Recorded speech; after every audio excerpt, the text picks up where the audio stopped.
Lakini mnasahau sasa serikali imekuwa ya broad based. Hata wale wa ODM pia mwangalie margin system yao. Vile pia walikuwa wanasema watafanya, pia wanakana pia waanze kufanya sasa sababu hapo kwa serikali. Kweli mtu. Sababu hao wamejificha na nimeona juzi nimeona wamekuwa wakora wanajificha. Wako kwa serikali pia lakini wanajificha kwa report card yetu hapo. Hadi yetu asija wamepata. Pia wao watu mtu mwanzo kuangalia sasa ukuwe na kalamu na karatasi. Ukiandika report card ya William Samoei Ruto mahali penye unatiki mahali penye unaangusha ukwe pia na ingine ya Raila Amolo Odinga na wale ma expert na John Bading na Obi Wangai pia wale maana wekani pia unatiki ukifika 2027 unachukua average alafu inji iende vile itakuwa pale vile ilikuwa nayo. Kenya as a country, we are blessed with a hard-working population that amidst all the economic challenges, Kenyans, 90% of Kenyans will struggle at least to afford food on the table of their families. That is the gift that God gave us. If you have a population that is not hardworking, that doesn't work, that doesn't put much effort to ensure their family lives in a decent life, then that can be a tragedy for our country. But we appreciate, when I go to church, I appreciate God for giving us Kenyans who are hardworking. Amidst whatever calamities, Kenyans will struggle, they will have at least food on the table for their families. As a member of parliament, I am serving my 7th year in the National Assembly, representing the people of Kimilili. There are a few things that I have learned from the time that I entered the National Assembly. Today, I am at a better place to understand why many Kenyans are trying to get disillusion in the government, why a bigger population of Kenyans at times they feel like they are on their own.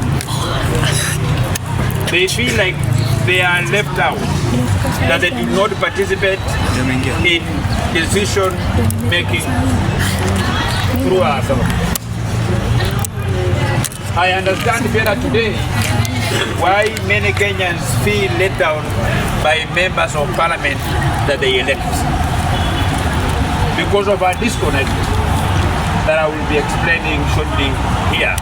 And I will give you the remedy on what I am doing because I have a platform to identify the link, the problem that the Kenyans are facing, and because you have given me an opportunity as a representative, it will be foolish of me if I just identify the problem without suggesting the remedy that I'm going to put into place to ensure that problem is solved. Number one, which is very important, our country is governed by our constitution. Our country is also governed by various statutes. The National Assembly has approved through the Committee of Delegated Legislation and the substantive laws, acts of parliament that we have passed as members of parliament. The suffering of Kenyans began from as far as when Kenya came into existence. The suffering became more when our country was under the colonial rule of the colonial rulers. The suffering escalated. They took the tribal trajectory immediately after independence. Those who got the opportunity to form the first Kenyan government after independence, they used those opportunities to benefit their tribes, their kinsmen, and their families. And that became like a precedent Today, anybody who gets an opportunity to serve in the government, the first thing they think about is not about Kenyans, but it's about how are they going to enrich the members of their community and the members of their family and their close friends. All Kenyans cannot have an opportunity to sit on that table where the national cake is shared. There are just a few that sit there.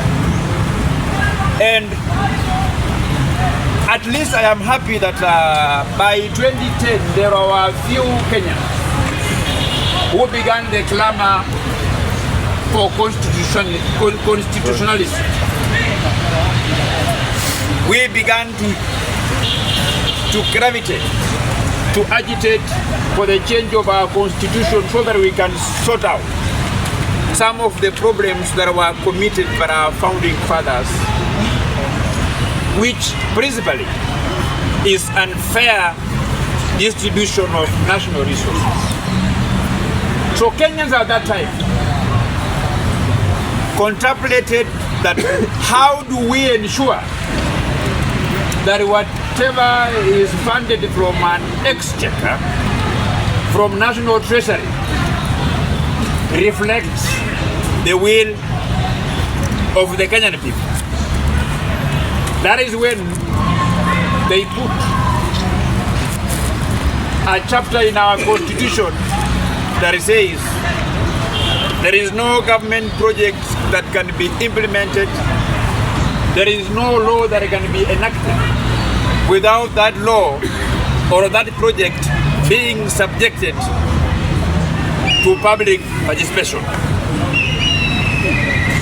So what Kenyans contemplated to be a remedy to sort out lack of involvement of Kenyans is to ensure that a public participation becomes mandatory for whatever project, for whatever decision that the government of Kenya makes that will concern the people of Kenya. As a member of parliament, I have been asking myself questions that why are Kenyans still disgruntled? Why are Kenyans still not satisfied in the manner to which some of our laws are enacted, some projects are being implemented? So my role as a member of parliament, I have taken stock and carried out a thorough audit of that constitutional requirement of public participation. And this is what I have found out. I have found out that the framers of our constitution did not contemplate interpretation of that section the way it's being interpreted presently. The framers of the constitution wanted the Kenyans to be the one originating those projects.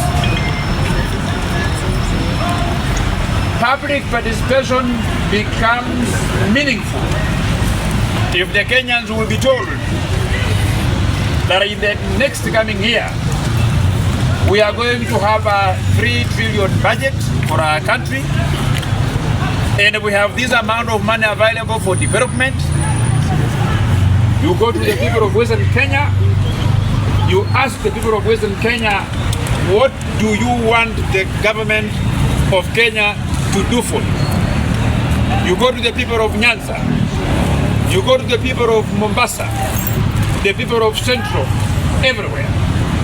So that the Kenyans themselves are the one who will tell you that this is what we feel once done, our life would be better.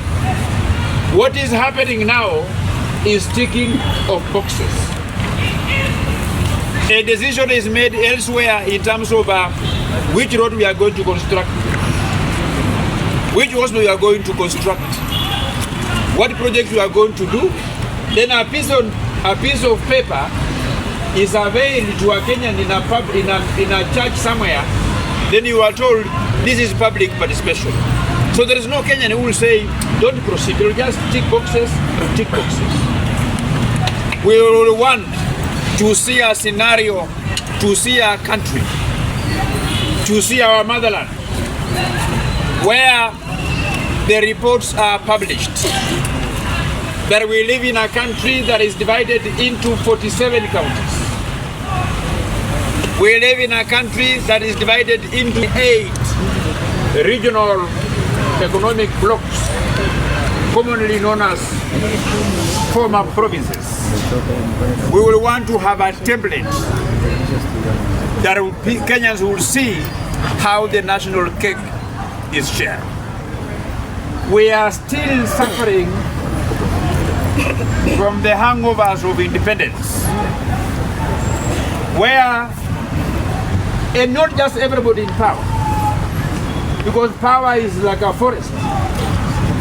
You may be in government, but you even don't know where the last meeting for sharing the national cake was held from. So the very few who are privileged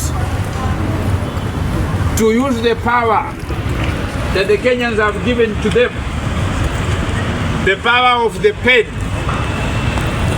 to sign a document that will otherwise become an official document that guides where resources are going.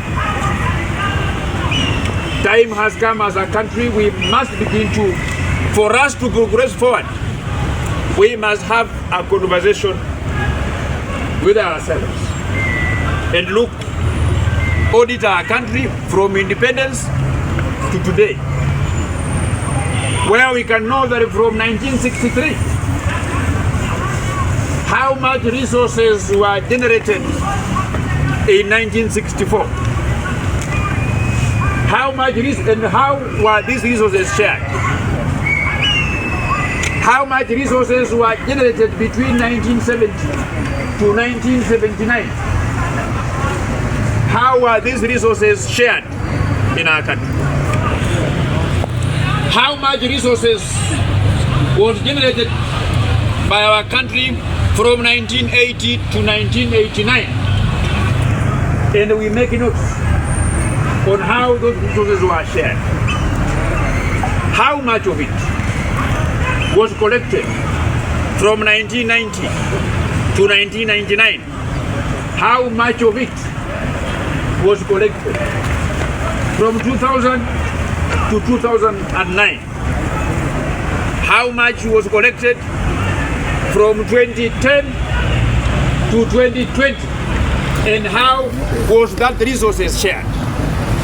Once we know how those resources were shared, then we identify areas that were given raw deals, areas that has continued to be marginalized in our country. Then we can say, going forward in the next 5 years, we are going to come up with a budget that is going to equalize our country. We cannot continue living in a country where we have some constituencies. We have some constituencies, they have never seen a tarmac road. We have some places in this country where even getting water is a problem. God himself is the one who decided that Luos are fishermen and they live next to the lake. It's God himself who decided. It's not Didmus Barasa.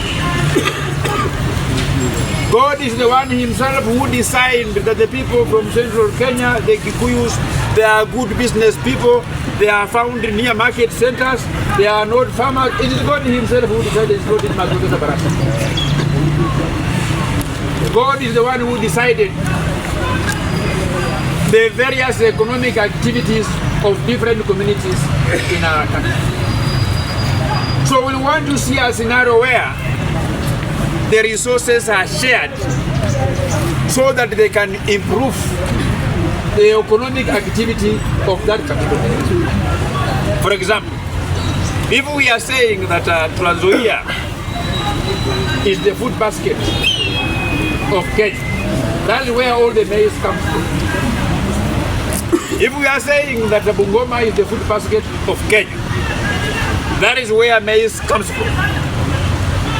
If we say that good maize in Kenya come from Nyandarua or which particular area, then those areas are the ones that should be given priority in terms of having proper access road so that food can be delivered to the market very fast, so that the people from Machakos cannot sleep hungry, they have some food to buy and eat.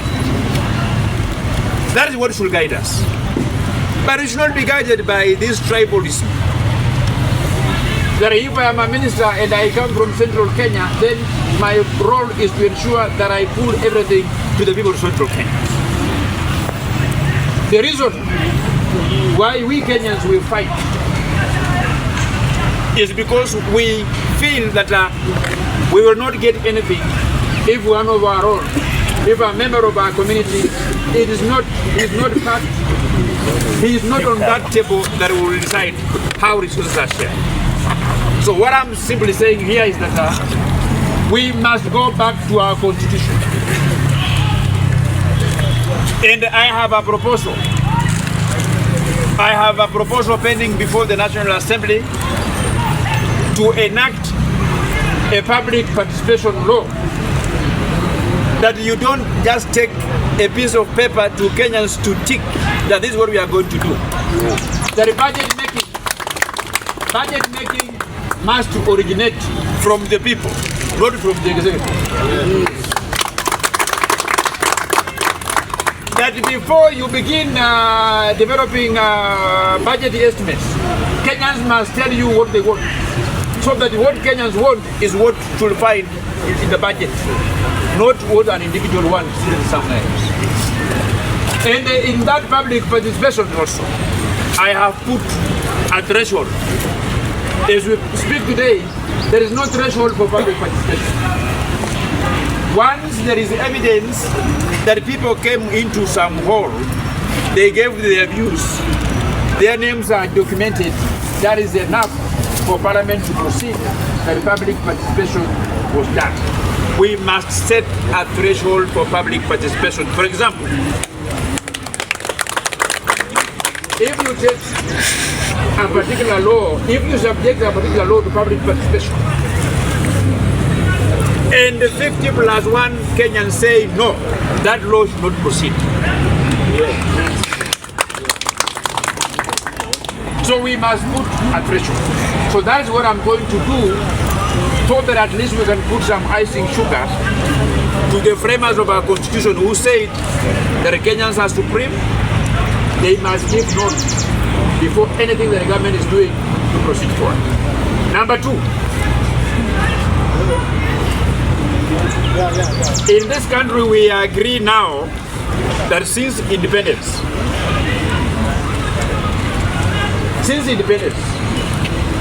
at least the government of William RUTO today is the one collecting most taxes and most money. Serikali zote kuanzia ile ya mkoloni mpaka leo, serikali tajiri zaidi hii ya William Samoei. Kwa hii mawaziri wote wa magoa wa treasury, waziri ambaye ana preside over the richest treasury since independence, John Badimo Wasai. And I'm going to tell you why this is a strength and not a weakness. Niko naenda kuelezea mbona hii ni ya mzuri zaidi kuliko ile ingine ambayo ilikuwa. A country like America. In America is a developed economy. In America, kila mtu ako na maji, kila mtu ako na stima. The government of America provided all the very basic amenities that the American citizens will require, to a level where walibaki na pesa ambayo ilikuwa haina kazi. In America, kama wewe uko na miaka 18 na una kazi, haufai kuishi kwa nyumba ya baba yako, unaenda kukaa kwa nyumba ya serikali.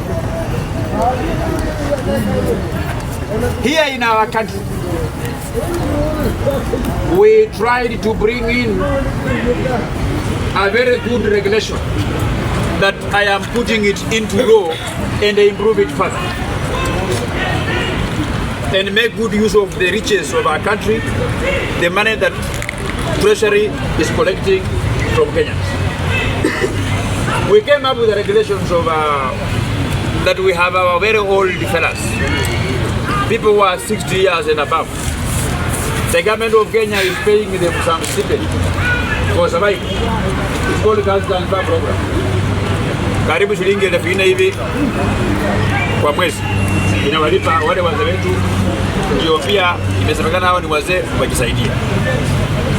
Mimi nimeangalia, nimetumia akili, because I am a young people. I want Kenyans to remember me, that we had a member of parliament who used to wear a red cap. I have done my mathematics. Tukimaliza kulipa ile deni Uhuru Kenyatta alichukua ile ya Wachina na wazungu, we will remain with too much money. The money that we are collecting now, as much of it is going to repay our debts that Uhuru Kenyatta has still borrowed from China. Once we complete paying those debts, we will have a lot of money to develop this country. Mimi nimeleta sheria, na hiyo sheria yangu inaenda polepole kulingana na vile naona hii madeni inapungua, pia tunasonga pale mbele. Nataka tubadilishe sheria ya Kenya, ile ambayo serikali inatumia kulipa hii wazee shilingi 4,000 through cash transfer program. I want us to borrow our country called this country that has a capital city called Gaborone. It's called what? Botswana. Botswana, they have a law similar to ours, but theirs is called a vulnerability bill. There are people who are vulnerable, but they require to live. You are vulnerable, you are jobless, you have some chronic diseases, you cannot do anything. They are taken care of by that vulnerability bill. So I want to bring a vulnerability bill that will replace the cash transfer programs, so that we can also put there some metrics that the government should follow. Because kuna watu wengine wako na miaka 60, mwingine wako na miaka 70, lakini hiyo ni mtu ni mtajiri, hafai kupatiwa pesa ya cash transfer program. Kama Raila Amolo Odinga, hiyo mtu kupatiwa cash transfer program ile pita. Hawezi patiwa, si ndio? Ama baba yangu kama angekuwa hai, my father, if he was alive, even if he could be 80 years old now, he doesn't qualify to be a beneficiary of cash transfer program. All those old fellas who are 60 years and above but they own buildings in this town, in rental homes, they should be excluded from being beneficiaries of cash transfer program. But we should open up the age bracket. Hata kama uko miaka 30, uko miaka 40, but you are vulnerable, you are there like you are 80, unaingizwa kwenye soko.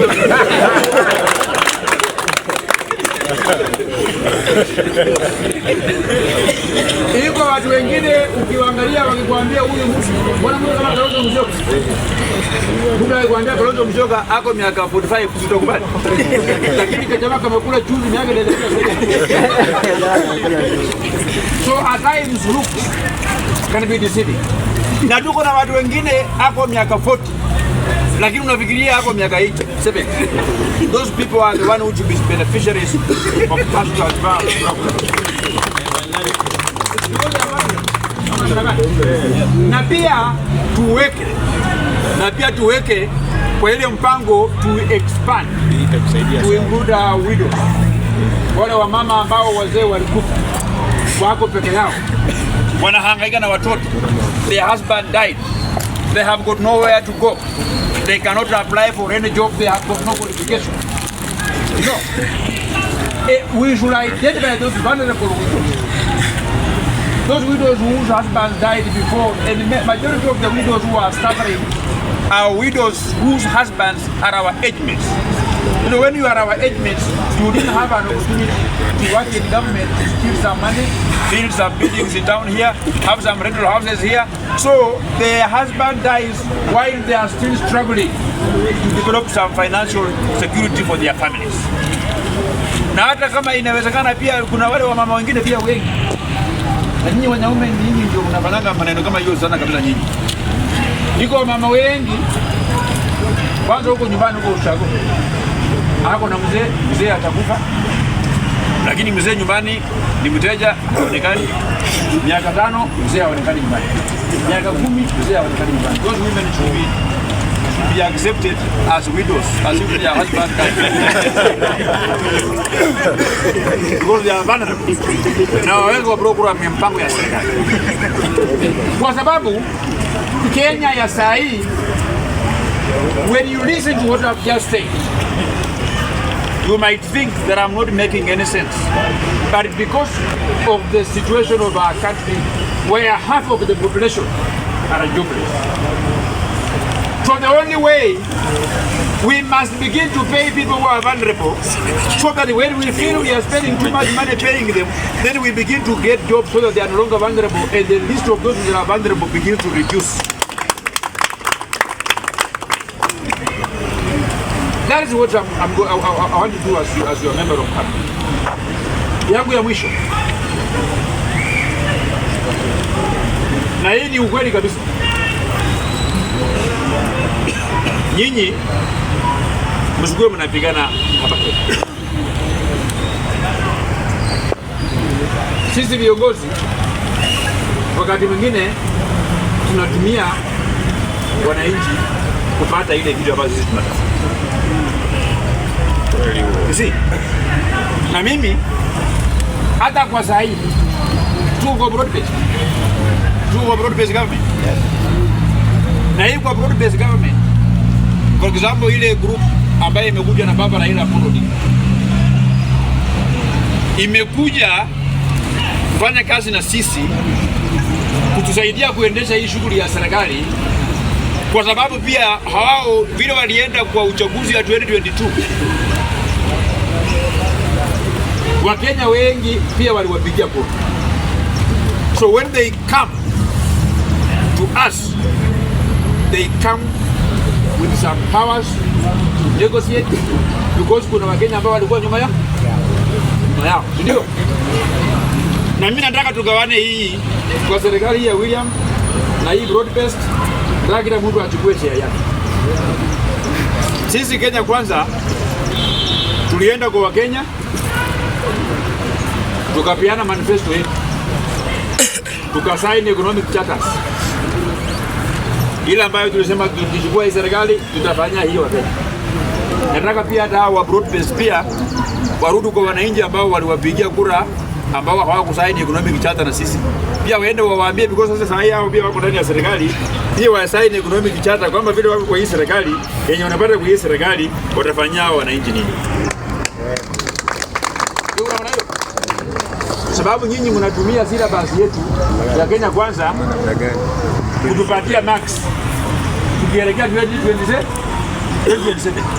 Lakini mnasahau sasa serikali imekuwa ya broad based. Hata wale wa ODM pia mwangalie margin system yao. Vile pia walikuwa wanasema watafanya, pia wanakana pia waanze kufanya sasa sababu hapo kwa serikali. Kweli mtu. Sababu hao wamejificha, na nimeona juzi nimeona wamekuwa wakora wanajificha. Wako kwa serikali pia, lakini wanajificha kwa report card yetu hapo. Hadi yetu asija wamepata. Pia wao watu mtu mwanzo kuangalia, sasa ukuwe na kalamu na karatasi. Ukiandika report card ya William Samoei Ruto, mahali penye una tick, mahali penye unaangusha, ukuwe pia na nyingine ya Raila Amolo Odinga na wale ma expert na John Mbadi na Opiyo Wangai. Pia wao maana wekani pia una tick. Pia una tick. Ukifika 2027 unachukua average. Alafu inji iende vile itakuwa pale vile ilikuwa naye. Ndio ilikuwa naye. Ya mwisho, alafu nikaribishe maswali kidogo. nyinyi bunge la mwananchi,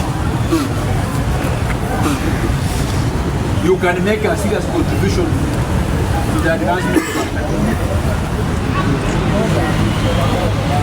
Kidogo wale watu ambao waliunda katiba yetu hiyo kidogo waliharibu.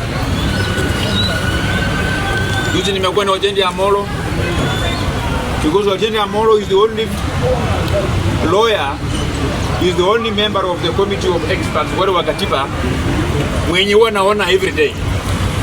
So I've told Ojendi Amolo that they spoiled our country. They brought confusion in our country. Sahi wa Kenya, Kenyans expect the National Assembly to be completely independent.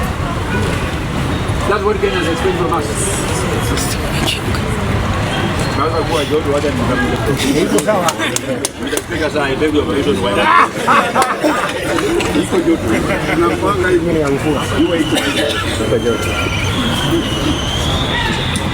So, the framers of our constitution said that the National Assembly and the Senate and the county assemblies, that they are completely independent from the executive. That the National Assembly does her own affairs away from the executive. That the President of Kenya, William Samoei Ruto, should not control National Assembly. That's what the framers of our constitution told us. And that is what I believed in before I went to Parliament. But when I arrived in Parliament, I had the opportunity to see things the way they are. National Assembly, the members of the National Assembly are elected by the people, right? The members of National Assembly, they are sponsored by political parties. Some are independent. But when they come to the National Assembly, they choose which side they belong to. So I want to give you an example why the framers of our constitution got it completely wrong. Today, there are two major coalitions in the National Assembly. Tuko na Kenya Kwanza na Azimio. Ni kweli? The party leader of Kenya Kwanza is the President of the Republic of Kenya. When we go for the meetings, party meetings, William Samoei Ruto anachia ile mikutano kama party leader. Lakini sheria inasema haifai William Ruto na bunge waingiane anywhere. Hivyo ndio wakatiba waliona. Lakini ule William Ruto ni party leader wa chama. Kamati ile ambayo mimi na serve kwa National Assembly. Na wale wenzangu wale wote wa UDA tulifanya mkutano ya chama. Party leader akiwa William Samoei Ruto ndio akachagua, akasema wewe unakaa kwa hii kamati, wewe unakaa kwa hii kamati, wewe unakaa kwa hii kamati, wewe unakaa kwa hii kamati. Hiyo ni party leader.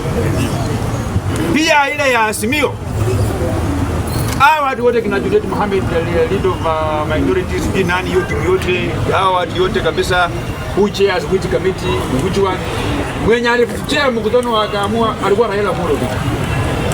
So wale watu wa katiba wangebadilisha ile section ndio wakitaka bunge ikuwe independent, tubadilishe katiba tuseme that for anybody to run for President of the Republic of Kenya, you need not to have been a member of any political party for a period of not less than 5 years. Yani kukuwe na rais ambaye siye party leader, sio chama ni ya chama, sio mwanachama wa chama yeyote, yeye tu ndio akuwe rais wa Wakenya wote, wakuwe wa ODM, yeye ndio rais yao, wakuwe wa UDA, yeye ndio rais yao, wale hawana chama, yeye ndio rais yao. Ndio bunge la kitaifa hii ikuwe completely independent. Sasa hii yes kuwa independent, kwa independent.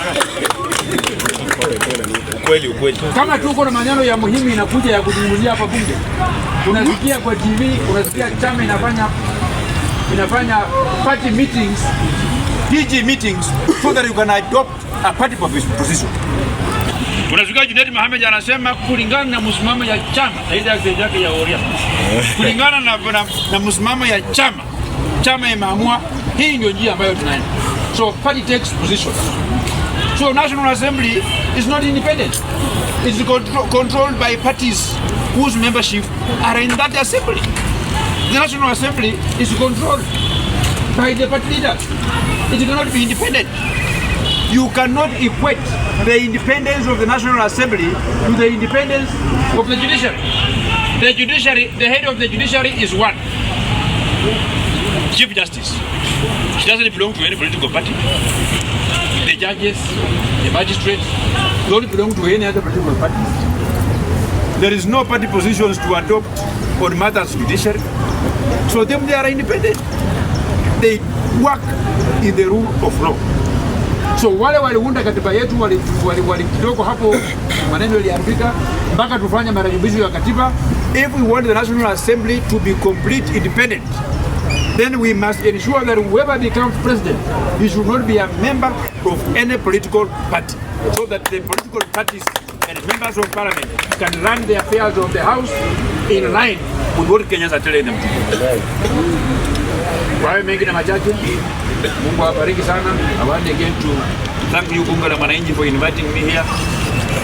And I did what I was told. I was told to come alone. I came alone. The speaker told me that he would have made some arrangement for security. And for sure, I want to ensure Kenya that the security here is more tight.